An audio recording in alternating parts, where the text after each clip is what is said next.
Welcome back, everybody. Excited to be launching into our psychology panel number 1. And our first guest speaker is Wijnand van Tilburg, and he will present a paper entitled The Unbearable Lightness of Boredom, a Psychological Perspective. Wijnand received his bachelor's and research master degrees in psychology from Tilburg University in 2006 and 2008, respectively. In 2011, he completed his PhD at the University of Limerick, investigating the psychological signature and consequences of boredom. This was followed by a post as lecturer or assistant professor in psychology. In April 2013, he joined the School of Psychology of the University of Southampton as research fellow and was lecturer in the psychology department of King's College from September 2015 to November 2019. He joined the Department of Psychology at the University of Essex in November 2019 as a lecturer. So we're really excited to have Wijnand present to us, and you'll present up to a 50-minute talk, and then we'll have time for about 10 minutes of questions. And I'll sneak my little hand up to give you a 2-minute warning as we're getting close to the end of your time. All right, well, join me in welcoming Wijnand. All right, thank you very much for that nice introduction, John. I also want to just thank Marius and Josefa again for organizing this event. All the challenges of COVID make it, all the more challenging, obviously. So really excited to be here again. I'm going to try to share my screen, and hopefully that works all without any problems. But I will not be able to see you possibly. Share my entire screen. Yeah. So in case something goes wrong, or you're, you get the impression that I'm just talking into the void, then do let me know. All right. So from this point on, you're all disappearing for me. So I assume that you can hear and see me still. So I'm very excited to be talking here today and to take the first talk for psychology.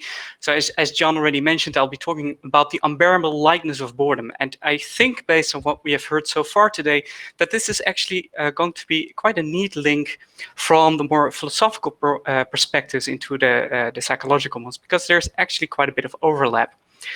Now, I want to emphasize here that the subtitle of my presentation is A Psychological Perspective, because the amount of psychology devoted to the study of boredom has increased rapidly over the last years.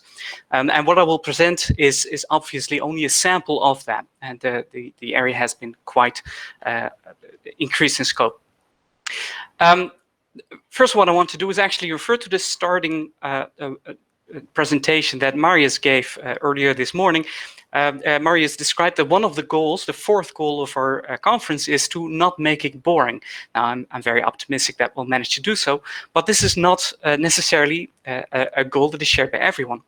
Every year, except for the pandemic year, obviously, in London, there is a group of people that go together to a conference where they willingly expose themselves to talks about a range of strange topics, such as sneezing.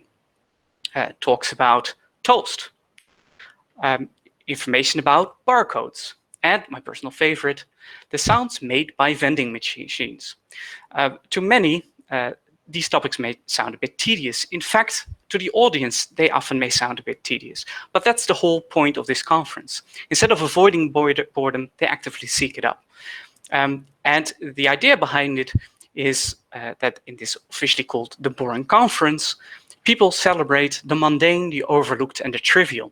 And because, so they seem to argue, there is a particular beauty or interestingness about these kind of otherwise boring topics. And I think this idea that in some things that are easily dismissed as trivial or insignificant, there is a sort of parallel to the psychology of boredom, in the sense that for many years, until a few decades ago, boredom research has been pretty much on the periphery of psychology, and nowadays it gets more and more pushed in the spotlight, where it's no longer considered a triviality. Now, because I'm the first psychology speaker about this topic, I think it's worthwhile to just talk a little bit about what we mean by boredom in psychology. Because as you already noticed in this morning's talk, there are quite a few different perspectives that can be made depending on what kind of area people are coming from. So what is boredom? Well, psychology approaches to boredom to some extent reach out to philosophy in order to figure out what it might be. And some of my favorite quotations from philosophy, and they're very simplistic, I realize now that I've seen the philosophy talks, but some simplistic presentations of boredom is, for example, Sartre's conceptualization or comparison of boredom to a sort of leprosy of the soul. I think it's fair to say that Sartre was not particularly fond of boredom based on this. Kierkegaard described once boredom as the root of all evil.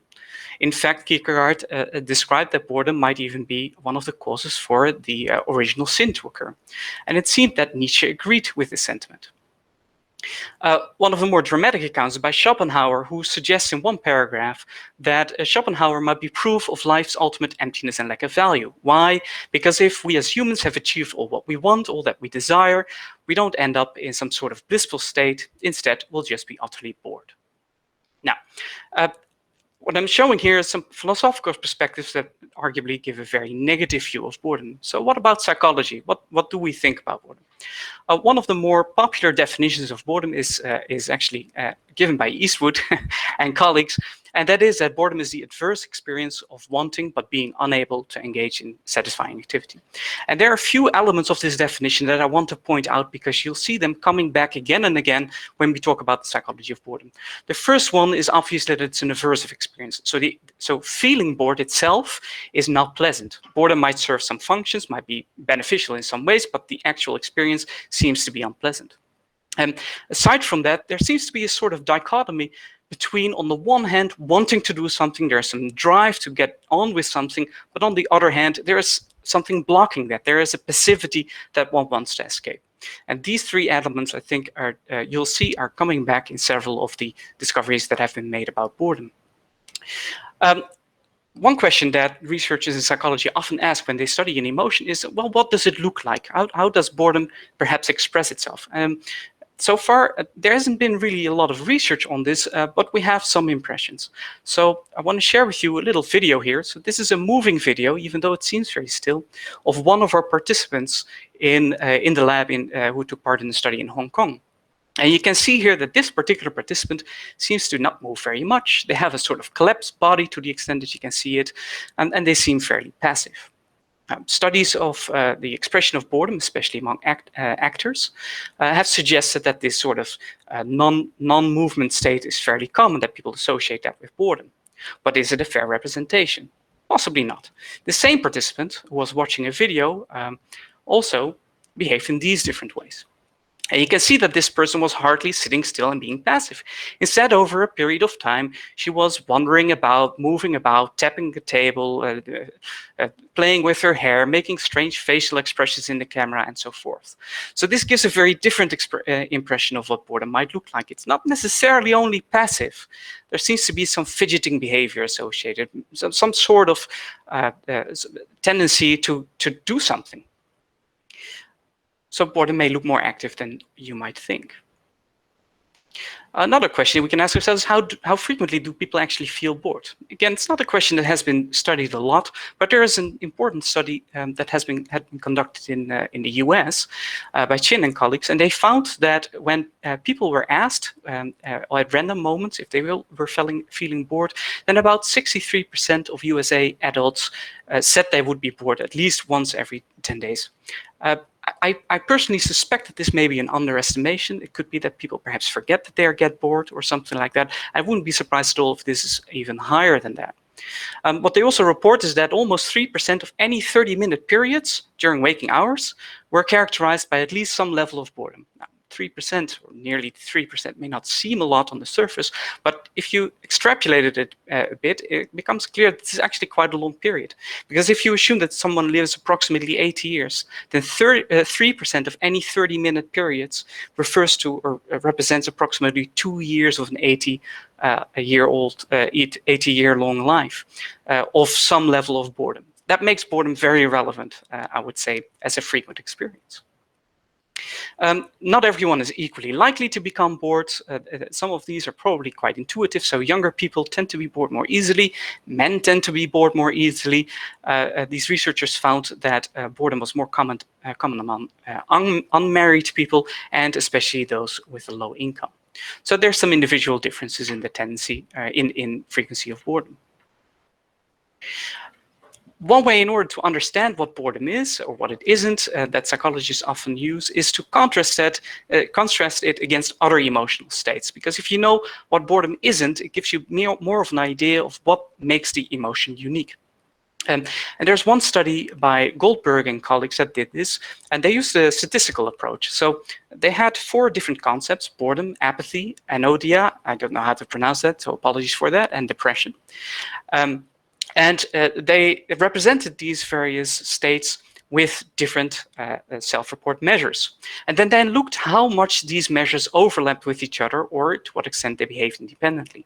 And what they found was that while boredom is correlated, so it's somewhat associated with apathy, anhedonia, and depression, there's a substantial lack of overlap as well, right? So there's partial overlap, but not entirely, suggesting that boredom should not be easily or should not be readily equated with any of these states. We took a similar approach, not the same statistical approach, but we had the similar idea of contrasting boredom against other emotions ourselves. And what we did was we asked people to describe situations in which they felt either bored, angry, frustrated, or sad. And importantly, anger, frustration, and sadness are known correlates of boredom. So we know that when boredom occurs in people's lives, it often co-occurs with anger, frustration, or sadness. And that begs then the question: is boredom really something else, or is it just something that happens when you're also angry and therefore not really distinct? So we asked people to reflect on moments in which they experienced either one of these experiences, and then ask them to report on several items: how this made them feel, how this made them think, and what they wanted to do in that situation. And what we found was that boredom can be differentiated from these other emotions. In particular, we found that boredom, but not the other emotions, was associated with particularly feeling both unchallenged and restless. And this is interesting because it highlights this strange duality of boredom. On the one hand, you're feeling passive, there's nothing going on. On the other hand, people say that they feel restless, they want to get on and do something. Thoughts that occurred while people were bored were that the situation they were in served no purpose whatsoever, and they wanted to change something about that and instead pursue an activity that seemed more purposeful or challenging to them. I'll show you one more example of how we can understand boredom by comparing it to other emotions, and that's based on this graph. So let me tell you what this graph represents. In one set of studies that we conducted, we gave people a set of, I think these are 11 different emotions, and asked them just to indicate to us how similar are each of these pairs of emotions to each other. So how similar is boredom to frustration? How similar is boredom to fear? And also how similar is fear to frustration? Every single conceivable pair. They rated this on a simple scale, where higher scores would present that 2 emotions were more similar to each other. Now, based on those scores, we could create a statistical model that would display to a high degree of accuracy how similar people believe that these emotions are to each other. And that's what you see in this graph. So what happens here is that you see all these different emotions, and some are further away located from others than some others. Some others are close to each other, some others are far away from each other. The distance here between two pairs of emotions, between any pair of emotions, indicates how similar people believe that these emotions are, right? So these are lay conceptions of boredom. And you can see here that boredom seems to be quite different from many of these emotions. In fact, we drew a little confidence ellipsoid around these emotions, and that gives you a 95% region of confidence where we expect this emotion to be located in a way. And you can see that this ellipsoid for boredom is not even overlapping with any of the ellipsoids for other emotions, let alone their average position. And that tells us that from a conceptual point of view, if you ask lay people, they clearly make a distinction between boredom and other emotions. Now, that's helpful. We now know that we have some confidence that boredom is indeed something else than, say, fear or anger. But it doesn't really tell us what, right? It doesn't tell us, so why does boredom differ from, say, frustration? Or why does boredom differ from, say, disappointment? And we tried to figure that out too. And we did that by adding an approach to this graphical representation. What we asked was, we asked people to evaluate boredom and these other emotions on different kind of emotional characteristics. One of them that emotion researchers typically use is arousal, right? So typically we refer to physiological arousal. This is all self-report, so this is the perceived arousal associated with boredom. And boredom and the other emotions are rated here. Unsurprisingly, perhaps, at least from a conceptual point of view, people see boredom as low in arousal. There's some physiological indications that this may not be actually correct, but at least from the perspective of people, they believe that boredom is low in arousal, whereas something like anger is more high on arousal. Now, using these ratings on such an emotion characteristic, we can then try to fit these evaluations to the model that we already had by trying to fit statistically this arrow into these in this space in which these emotions are positioned. And if we do that for arousal, we'll get something like this. What this means is that if you want to characterize the position of each of these emotions along a dimension that is associated with arousal, then this is the position that you get, right? Emotion like anger is typically associated with high levels of arousal, whereas sadness and boredom is low. Now, the direction of this arrow tells us how the emotions can be differentiated, so how they correspond to arousal. The length of this arrow indicates how helpful arousal is in explaining these differences. And in this particular case, the length of this arrow is relatively long and can be maximum length of 1. And that means that arousal is very helpful in characterizing differences between these emotions, including boredom. We did this also with other characteristics of emotions. So one that's typically considered is valence, or how positive an emotion feels, right? These are all negative emotions, so all the emotions were relatively negative on this dimension, but boredom, interestingly, was the least negative of all these negative emotions. And if we superimpose this characteristic of emotion, it falls approximately there. It's reasonably helpful in explaining or characterizing differences between the emotions. And you see that here, boredom is characterized as somewhat positive in, or at least not so negative in valence. We do this for all kinds of dimensions, and I'm just going to plug them in here. So we also have challenge and we have meaning as ways of characterizing these different positions. What does it tell us about boredom? Well, relative to other emotions, it looks like boredom is mildly unpleasant, is associated with perceived low arousal. Whether that's correct or not is another matter. People who are bored report that they lack meaning compared to any of these other emotions.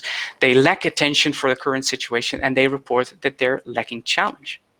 So this gives us a bit of a flavor of what boredom feels like or appears to be to people.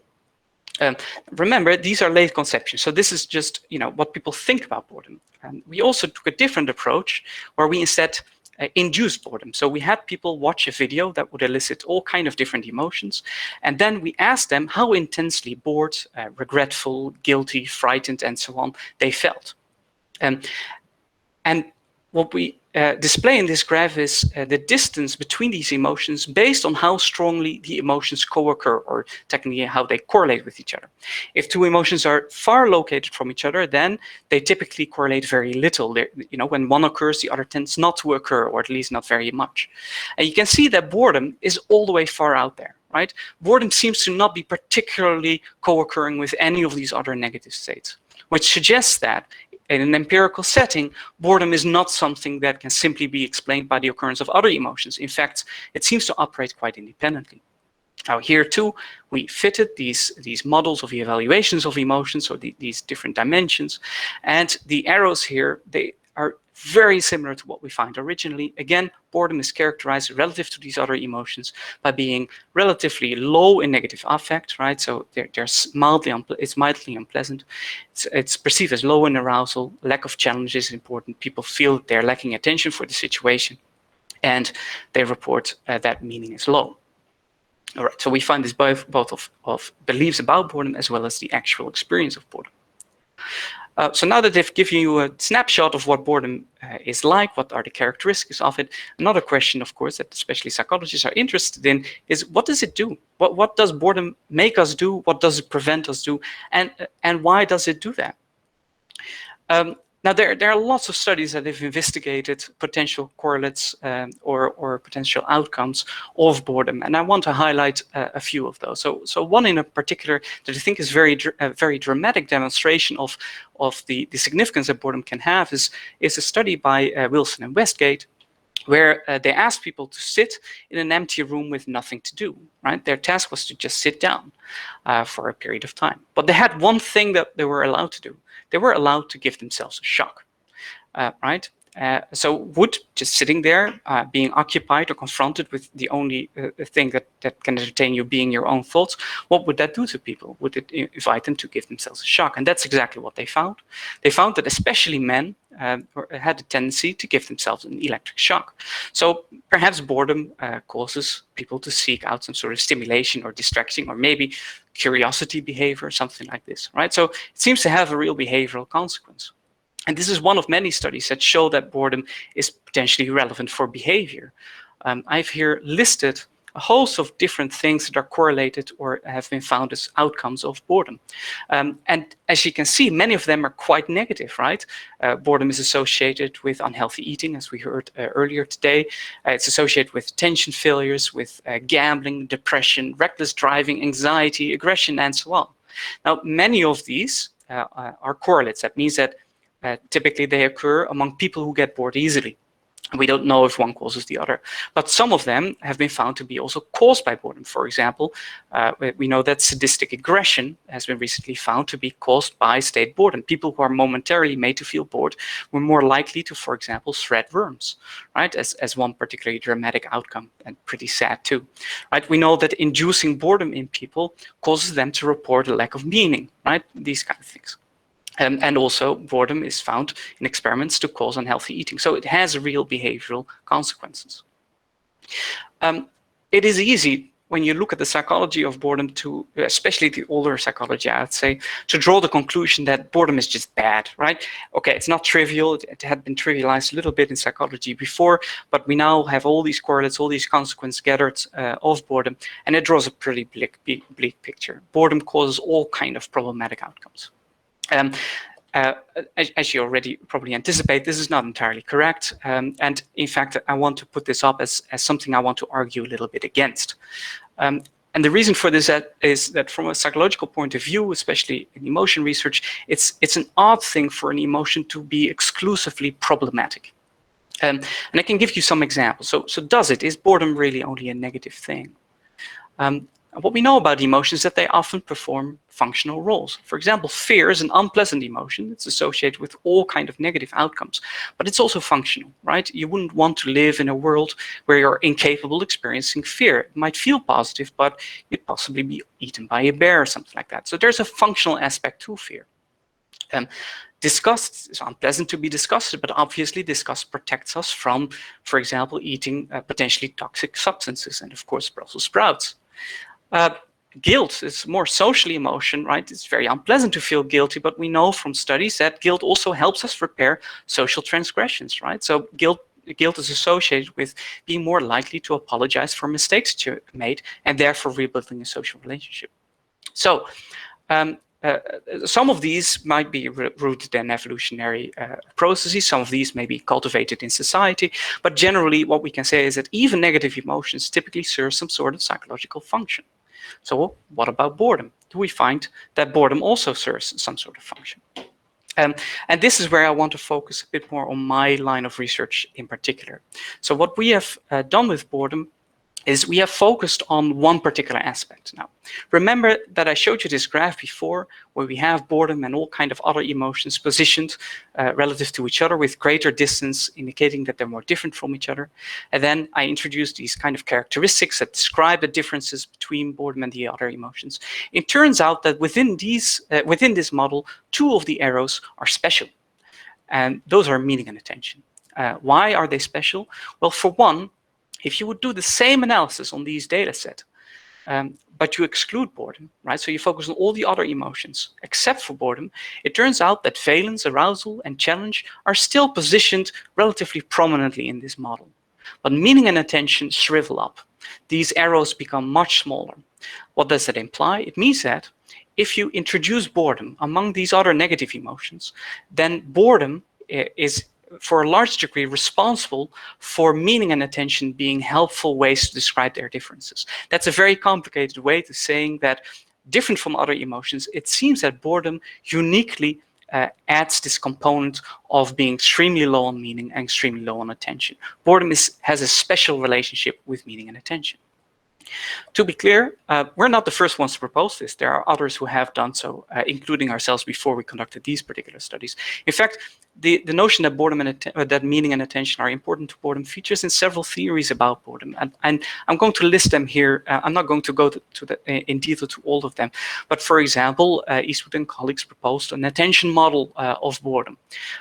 Before we conducted this particular research, also proposed that boredom might be related somehow to meaning regulation. Westgate and Wilson proposed that meaning and attention are both important to boredom, but operate typically independently, or at least can do so. We recently proposed a theory where we think that attention and meaning might act in tandem, and that also emotion appraisals play an important role. And this is just a handful. There are many more models of boredom that may not explicitly refer to attention or meaning as core components, but do so as part of the processes that they postulate. So for example, James Dunkard talks about regulating goal pursuit, which is arguably very closely related to things like valuing outcomes of assigning meaning to particular courses of action.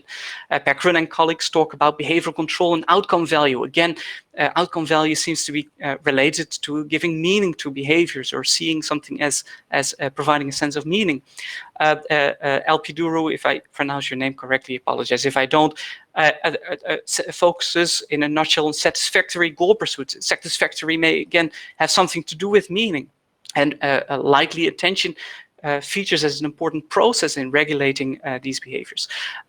There are many more models of boredom, especially in recent years. It seems to be popping up everywhere.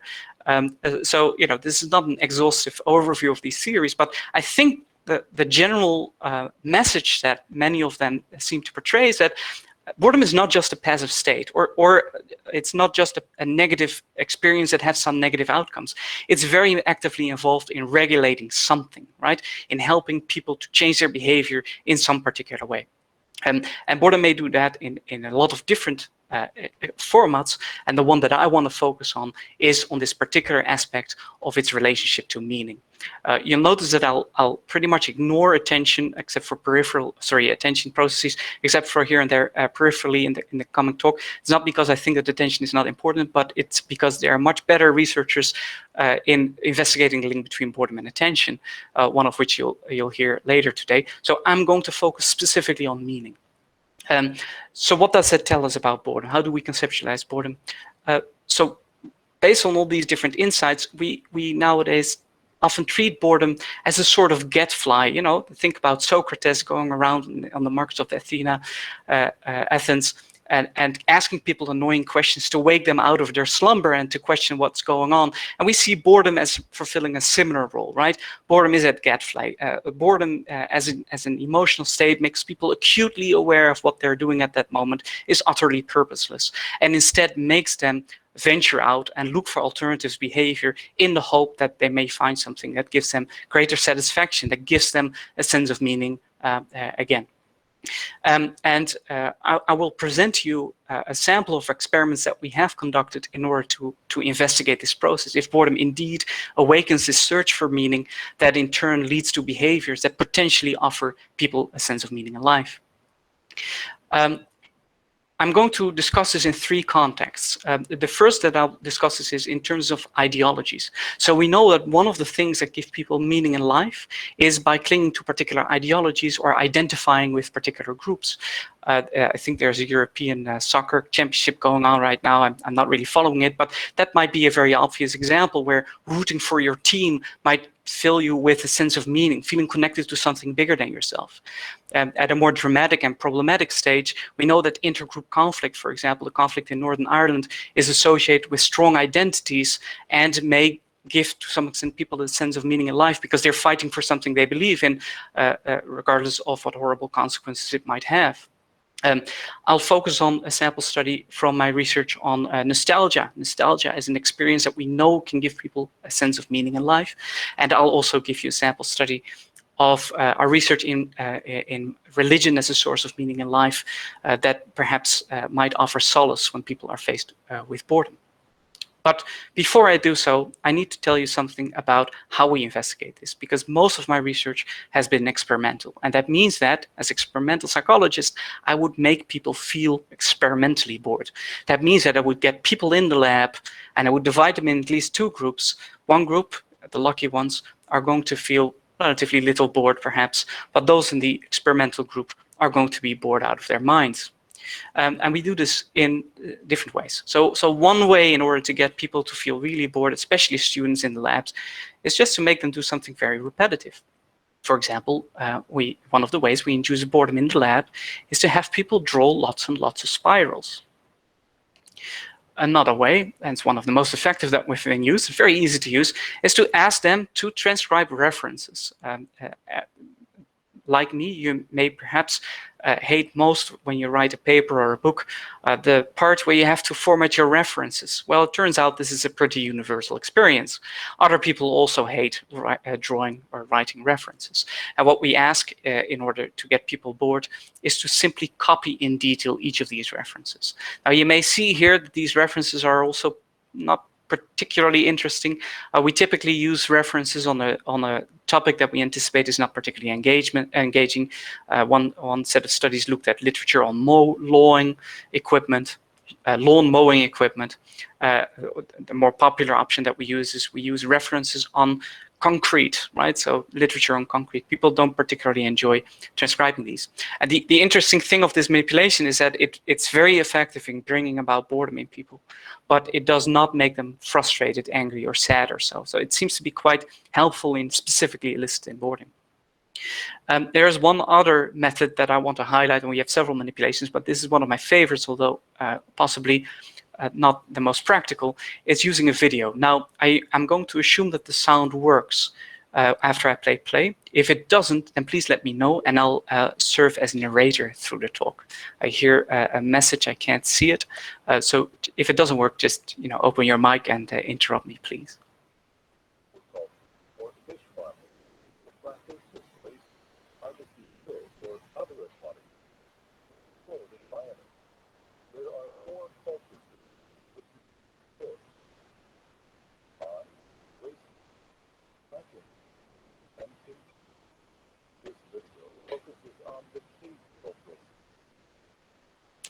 All right, so I assume you could hear that. It is actually an extract from a 20-minute long instructional video on how to set up a fish farm produced by Purdue University. I don't think Purdue University is aware that we're using their open source material to induce boredom. I'm not sure if I want them to know that, but it's extremely effective. And we sometimes get feedback from people who hear about this video and they think, oh yeah, but fishing is quite interesting and I know someone would probably enjoy this.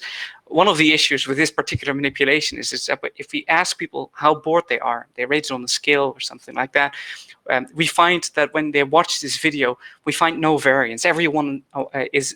Almost everyone is at that extreme end of reporting extreme boredom. So it's a very effective way of manipulating boredom. And we typically compare it to a control group who watch, for example, a documentary on fish or something like that. So these are 3 example manipulations. So we implement these in the studies that I want to highlight. So let me try to get to the next slide. There we go. So the first sample of studies I want to talk about is the link between boredom and ideology and in particular intergroup relations. So recall that our focus on boredom is with regard to the link that boredom has with meaning, right? We propose that boredom serves as this acute awakening that one's current activity is devoid of meaning and that something else needs to be engaged with that offers people a sense of meaning or value. And we know from literature on intergroup relations and political ideology that attaching value to or belonging more strongly to an ideology or endorsing a particular in-group can give people a source of meaning in life. For example, in a soccer match where you root for your own team, but also in these more serious conflicts. And in this particular study that I want to show you, we did the following to test that. This was a study we conducted in Ireland. To be clear, this was after the peace treaty, so this is a relatively recent study. And we divided randomly people into one of two groups. So there was a low boredom group who had to draw these spirals, but only 3 of them. There's also a high boredom group that had to draw 9 of these spirals. Now it may seem that drawing 9 spirals is not particularly boring, but what we find is that people are just really easily bored. So it's enough to get them to report at least a high level of boredom. And when we do these manipulations, we typically follow it up with a manipulation check. That means that we have people rate a number of items that read, for example, I feel bored, and where we expect them to indicate higher scores if they experience high levels of boredom. After manipulating boredom, we then wanted to measure how strongly they might attach to their in-group, or how little they attach to an out-group. Now, these are Irish participants, and in order to investigate this intergroup setting here, we focus therefore on an intergroup conflict between an Irishman and an Englishman, because as you may realize, this is quite a sensitive issue there. And we gave participants the following scenario. We wrote to participants that there was a case where a bystander had alarmed the police because there was, in this case, an Irishman who was attacked by an Englishman. The person who was attacked, the Irishman, had to go to hospital. They were in serious condition, and it became clear after the investigation that the Englishman had acted on anti-Irish motives. Right? So there's an intergroup conflict here. And not everyone got this particular scenario. We changed the roles for half of our participants. So some participants received a scenario where the Irishman was attacked by an Englishman, so their in-group was attacked. In the other case, the Irishman attacked an Englishman, so the out-group was attacked. And what we asked participants is, how long does the offender here need to be sentenced to jail? So this is a hypothetical scenario. We didn't actually put people into jail. Obviously, that comes with some ethical issues. But instead, we asked them to rate what the fair judgment should be. So first of all, here's just a graph to show you the results for our boredom manipulation check. So what you can see here is that on this scale, you see that those in the high boredom condition score higher on this item felt boredom than those in the low boredom condition. There's a significant difference here. That means that our boredom manipulation seemed to have worked, seemed to have significantly increased boredom in the high boredom group. Now, here are the results for our measure about this group behavior. So let me walk you through this a little bit. What you see here expressed on the y-axis are the jail sentences length in months that participants indicated would be appropriate to give to the offender. What you can see here is that those in the low boredom group, so that's the first two bars, you see that there's not really a difference between the jail sentences assigned to people who were in the in-group or in the out-group. So when the offender was belonging to the in-group or the out-group, it didn't really matter too much in terms of jail sentences when people reported low boredom.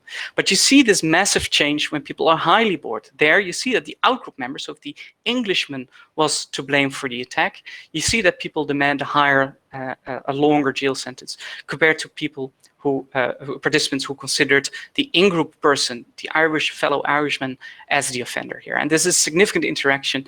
It's quite impressive. It is a study with only 90 participants, and I suspect that if you, we know that smaller samples can sometimes be associated with larger effect sizes. So I suspect that the effect here may be a bit smaller if you would do this in a larger group.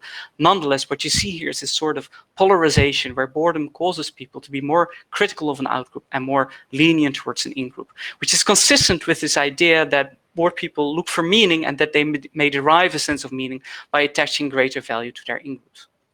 But there's something missing here, and that is actually this role of meaning. We're just postulating that meaning plays a role here, but we haven't measured that. And that's what we did in a following study. So what we did in another experiment was we manipulated boredom like before, and then we asked participants to evaluate 4 different symbols, right? One of these symbols had a cultural meaning, and it was a shamrock. So these are Irish participants, and we asked them to evaluate how beautiful a shamrock is. And you may know that a shamrock is culturally linked to Ireland, right? It's a symbolic representation of Irishness. And we found that bored people indeed say that they like a shamrock more, suggesting that they seek some sort of connectivity with their in-group. But more importantly, what we also found was that these people who had been induced with high boredom also reported that they're more desiring some sort of meaningful activity. And this association between boredom and a desire for more meaning helped to explain why boredom affected the shamrocks here. And for those who want the statistics, here are the estimates. So what this means essentially is that boredom is associated, or causes in this case, more positive evaluations of this cultural symbol, and it seems that statistically this can be attributed to the fact that boredom is associated with an intensified search for meaning, and that shamrock evaluations are also associated with potentially offering that sense of meaning. So this is some support for our idea that boredom indeed encourages this pursuit of meaningful activity. We also tested something similar, but then in context of political orientations, because as I mentioned before, aside from attaching value to the in-group, people also derive a sense of meaning in life from identifying or being politically active with particular ideologies. And there's some research that suggests that engaging in political action or endorsing political ideology can help people to deal with existential threats.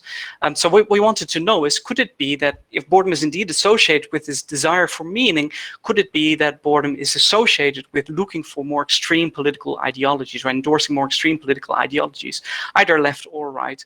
Because we know that these more extreme political ideologies gives people a sense of meaning in life, potentially.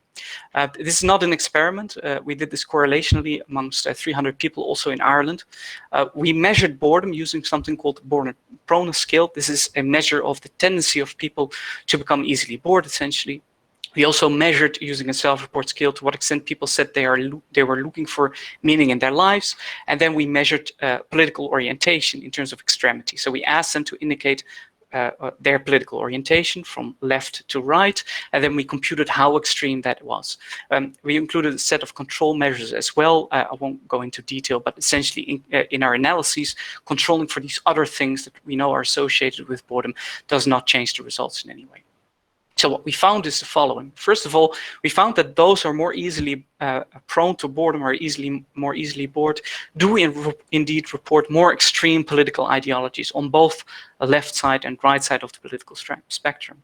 And this association can statistically be explained by a mutual correlation with the search for meaning. So those who are easily bored report that they're searching for more meaning in their lives, and that helps to explain the association that boredom proneness has with political extremity. So you see here arrows, but just to be clear, this is not a causal model. These arrows just indicate what we used in which particular role in the statistical analyses, but the model is consistent with the idea that boredom is associated with more extreme political views, and that in part can be explained by the search for meaning that those who are easily bored express. All right. So far I've talked about these ideologies and in-group behaviors. I want to move to something completely different, but still meaningful, and that is nostalgia. Nostalgia is a very popular topic at the moment in psychology, and over the years, more and more research has shown that nostalgia, this bittersweet sentiment and longing for the past, is associated with finding life more meaningful, right? Nostalgia is bittersweet in the sense that it involves some loss, some events that can no longer be retrieved except in memory, but engaging in nostalgic reverie gives people a sense of meaning in life. And we reasoned, well, if boredom is associated with pursuing more or looking for more meaningful actions and trying to find meaning in life, then perhaps boredom encourages nostalgia. We tested this in several experiments, and one listed here. So what we did here, we randomly assigned people to a low or high boredom condition. In this case, we used this reference transcribing task because it works very well. We then measured to what extent they self-reported to feel bored, measured to what extent they said they were looking to do something meaningful, and then we gave them the opportunity to retrieve any eventful memory. We just asked them, describe an event that happened in your past, a memory that you have. And after writing this down for a few moments, we then asked them how nostalgic that memory was. And what we found is the following. First of all, we found that their manipulation of boredom worked, right? So copying a lot of references does indeed make people feel really bored, more so than copying only a few, although in both cases, boredom is actually pretty high, typically measured on a 1 to 7 scale. And we find also that those who are highly bored report that the memories they retrieve make them feel more nostalgic, right? That's exactly what we expected. If boredom is associated with search for meaning and nostalgic memories offer people a sense of meaning, then we would expect highly bored people to retrieve these nostalgic memories. We have this little mediation model where we found that the experimental induction of boredom had this impact on felt nostalgia, and that impact could be statistically explained by the increased search for meaning that participants reported after engaging in the boring task. Finally, I want to focus a little bit on religiosity. Now, you see, we have used this sort of standard recipe here where we induce boredom, measure search for meaning, and then measure some sort of meaningful behavior. We try to do the same with religiosity, but it turns out that's not so easy, potentially because religiosity, different from nostalgia or different from political ideologies, is something that seems to be a bit less malleable. It's a bit difficult to manipulate it. In fact, we had some attempts at directly manipulating people's levels of religiosity, but we didn't succeed in doing so. So we approach it from a different angle. Instead, if boredom indeed signals that there's a lack of meaning at hand and therefore a need to find some meaningful engagement, then things that might offer people a sense of meaning, like religiosity, may actually help people prevent to feel bored. And that's what we investigated. So in several studies, we investigated this link between boredom and religion. And what we found is that those people who report to be non-religious, so these are atheists and non-believers, after they engaged in a task, they reported high levels of state boredom compared to those who say they are religious. Now, this is a study primarily conducted or entirely conducted in the US. So religious here means predominantly Protestant Christian. So people who are religious report that they feel less bored after engaging in a repetitive task. We propose that this might be due because this religion offers people a heightened sense of meaning in life. And we tested that as well. We find indeed that correlation. So those who are more religious, so the more people say they are religious, the more they report that life has meaning. And this is measured on a simple scale from 1 to 7, where people evaluate several items such as, I have found a sense of purpose in my life. So religiosity seems to imbue life to some extent with meaning. And we found that this sense of meaning that was gleaned from religiosity indeed predicted a reduction in state boredom. So it seems that by imbuing life with more meaning, religion indirectly helps us to feel less bored. Now, there's a little angle to this, because it's of course nice to potentially not feel so bored, but there's another outcome as well, and that is we also measured meaning search. And it looks a bit complicated, but essentially what we find is that while religion, by imbuing life with meaning, prevents momentary experiences of boredom, it also prevents indirectly through that process a search for meaning. So by reducing boredom, religiosity in this case indirectly quells a search for meaning that otherwise boring activities would induce in people. So there are both positive and negatives to this, potentially. Oh, and that indirect effect was significant, in case some of you are wondering. All right, so I've given you some samples of studies where we looked at boredom and meaning. I just want to quickly wrap up, because I think I have only 3 minutes left. This is not the only research. I've just been focusing on my own research. There are other investigations that suggest more indirectly, potentially, that boredom might indeed be associated with the desire to do something meaningful. We know boredom can spark creativity, and under particular conditions can be associated with curiosity. Boredom is correlated with committing or more valuing more heroes that are meaningful to people, and even a link between boredom and aggression seems to be in part rooted in their mutual connection with the desire to do something meaningful. So there is broader support, I think, for this particular process. Does that mean that boredom only increases meaning search, but the desire for meaningful activity is, I think, an important consequence of boredom, among the other things. So that confirms this idea that boredom serves as a proverbial gadfly that awakens us out of our slumber, makes us acutely aware of the lack of value in the activity at hand, and drives us to the pursuit of more valuable, in this case, meaningful activities. But just as I'm ending, I want to say a little bit about boredom fulfilling this very abstract meaning regulation function, right? Some of you may rightfully question, I'm relating now boredom to these abstract cultural views, but what about the more basic processes? We know that boredom is associated with arousal seeking, attention failures, impulsivity, being distracted. How does that all fit in? How can boredom, on the one hand, be associated with these basic features, and on the other hand, fulfill such a very symbolic role in our society? And I would want to emphasize that it's not unusual for emotions that they seem to transcend, in a way, their potential more basic functions, right? Maybe boredom is associated at a very fundamental level with looking for distraction or disengaging with an activity, whereas in a more cultural setting in which we live, this is associated with specifically looking for activities that give you a sense of meaning.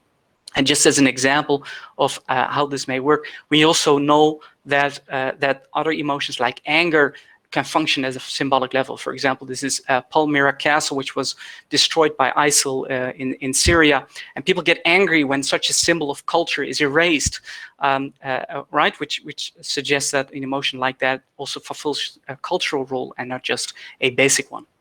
Now, I had a few extra slides, but I will skip over them. That was about why you should care about boredom. I think it's quite self-evident from this conference that if you're here, you probably do care about boredom. If you like, I can elaborate on some of the reasons why. I'm going to very briefly summarize these. It's related to mortality. People who are more easily bored are more likely to die early.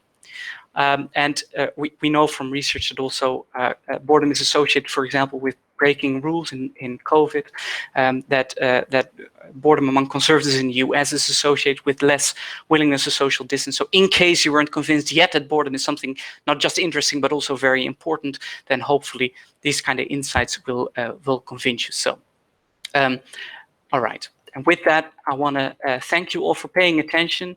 And I also want to thank you, the organizer, again, for inviting me. And of course, I want to thank all my collaborators, without whom this work would not have been possible. Thank you.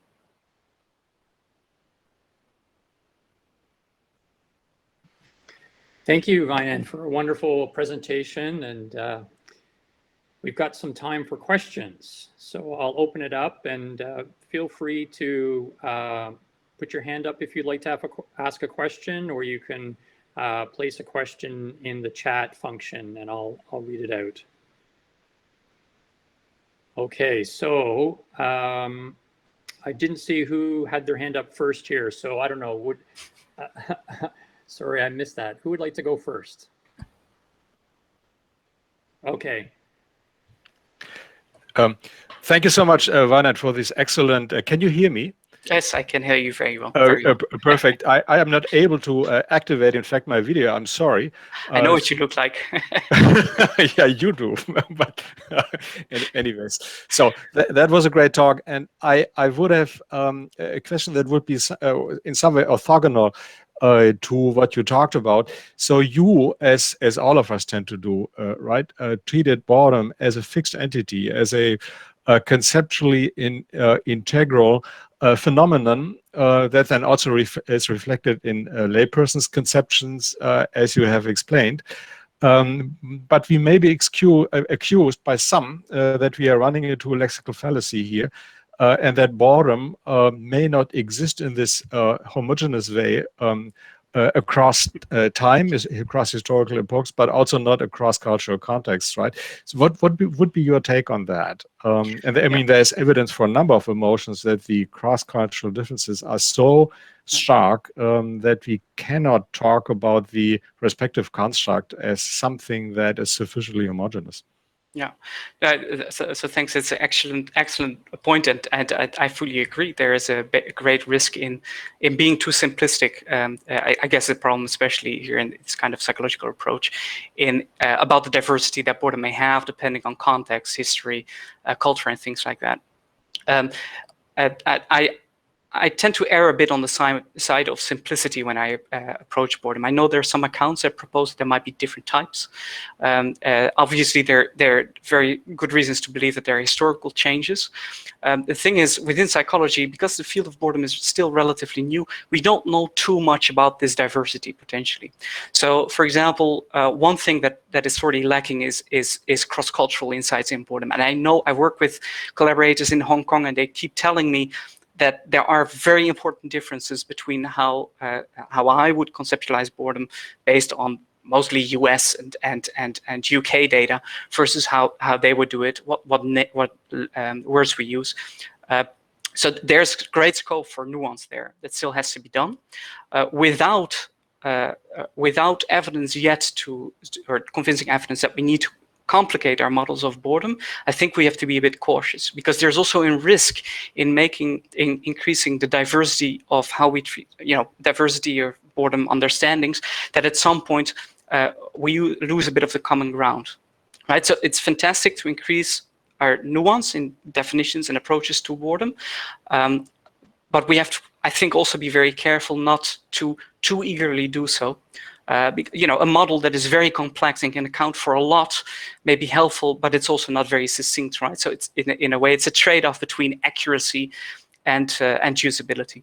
But yeah, I mean, time will tell a bit. I think we're living in exciting times, and I already learned so much about boredom just this morning, which makes me doubt some of the claims that I put in there. So I think we'll see this develop.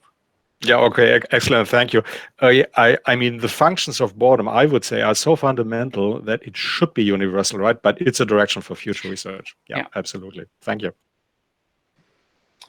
Okay, thank you. So I think we have another question here. I'm not sure if I'm pronouncing your name correctly, Pavel. Yes, thank you, and thank you for this brilliant and very inspiring presentation. There's a lot of stuff to process. I guess I have 2 questions, and the first one is also, I guess, a little bit about the potential diversity of the concept of boredom, although maybe from a slightly different perspective. I was wondering about the first part of your research, and the part about the relationship between boredom and other emotions. And I was wondering whether, considering that, if I understand correctly, it's based mostly or exclusively on self-reporting, and there is this idea of a very special status of boredom as an emotion, and that it differs so much from the other emotions. Is it possible that maybe in certain cases, in the everyday usage of the word, that boredom is not seen as an emotion at all? That it might be seen more as a, say, an external material condition, or even a social relation. Mm-hmm. So this would be the first question. And the second one, very quickly, just a very open-ended one. I'm very interested in the relationship between boredom and meaning in particular. And I was wondering whether there is a working definition of meaning that you use in the of your research. Because, well, I'm not a psychologist, so this might be a very obvious and naive question. It just seemed a bit abstract to me, and like I said, I love the presentation, and it's a topic I'm especially interested in, so I'd appreciate that. Yeah, sorry. Yeah, thanks for your kind words and your question. The reason I laugh is not because it's obvious; it's because it's the first time at a conference where I'm more or less asked what's meaning, and that is it's such a big question, obviously. So I personally, I like to make things very simple, and I know that that's not always a popular approach. But in my work on meaning, I focus predominantly on what people see as meaningful behavior. And there are many aspects to this, but it seems that 2 core features of that is that a behavior is considered meaningful when the associated goal or outcome is something that is valuable. However, that might be culturally valuable, might be monetarily valuable, it doesn't matter. And that particular action is seen as instrumental in pursuing that goal. And this is called an expectancy value model of meaning. It is really simplistic and reductionist. However, in trying to study it, I think it's quite helpful to start with such a simple way of defining it. But obviously, I mean, there are so many aspects of meaning that are missing in that and the psychological literature on this concept is very broad when it talks about meaning in life or a sense of meaningfulness, not an activity, but about the self also. But these 2 aspects, I would say, are, at least in my research, key. The behavior is leading to some valuable outcome, and the behavior is associated with a valuable outcome, and the behavior is instrumental in pursuing that. Regarding your first one about the diversity, I agree. We label it, or I think I and a few others label it very eagerly as an emotion. We haven't asked people if they consider boredom an emotion. We just leave that open and assume it's okay to call it that. The reason why we do that is that it seems to be that boredom is a temporary state that is typically associated with a very specific trigger that people can identify. And it seems that it has some behavioral manifestations that we can identify, some recognition patterns, and some reasonably consistent thoughts and behaviors that are associated with it. And psychology of emotion has often treated those as qualifications of calling something an emotion. So when I use that term emotion, I mean it, as psychologists define emotion, and that doesn't mean in any way that participants agree that boredom is an emotion. or that there are not other ways in which boredom can manifest that are not considered to be emotions. Thank you so much. So we have 1 minute left. So Andreas has a question quickly. Hi, Wijnand. I'm raising my hand primarily just to thank you for a wonderful talk. It was really inspiring and very, very interesting. And as you know, I'm a huge fan of your work. I had a quick question about how important you think arousal is when it comes to the specific function of boredom, the specific function that you assign to boredom. I mean, I think the lay conception gets something right, that it tends to be an apathetic state. But I wonder if we leave it at that, it works halfway. It might disengage us. It might disengage us from the meaningless situation. But then, do we need something else to push us? Is that? Do you have any thoughts about that? Yeah, it's a contentious issue. I've had many discussions, especially with James Dunkert, about the arousal under boredom. I used to be firmly on the position that boredom is associated with low arousal. I think I'm losing my faith in that a little bit based on the evidence. It's a complicated picture, I'd say. I think what is particularly interesting is a notion by Thomas Goetz and colleagues that there may be some temporal aspect to the role of arousal in boredom, right? I mean, they talk about these different kinds of boredom. I think what is particularly intriguing there is that the suggestion that it might be that over time, arousal increases and pushes us from a sort of passive monitoring state to a more active one. It might co-occur with frustration, I don't know. But some dynamic process, I think, is plausible, and it's probably something we could empirically test as well. And I know that in the broader literature on meaning regulation, they typically argue that in order to get this pursuit of meaning, you have to have something that is at least somewhat arousing, right? They often associate it with cognitive dissonance or something. There's some sense of wanting to pursue something. So theoretically, it would be helpful if boredom is at least at some point associated with high arousal or elevated arousal. So I'd be curious to see if over time we accumulate more evidence of perhaps a temporal process there. Yeah, and thanks for your kind response also to my talk. Okay, so I think we'll wind down there. Thank you, Wijnand, and there's some congratulatory comments that you can look at in the chat. And I just noticed that I think there may have been one question embedded in one of the comments that perhaps you could look at and, if you wish, address in the chat. So we'll just transition now. So thank you everyone for your attention.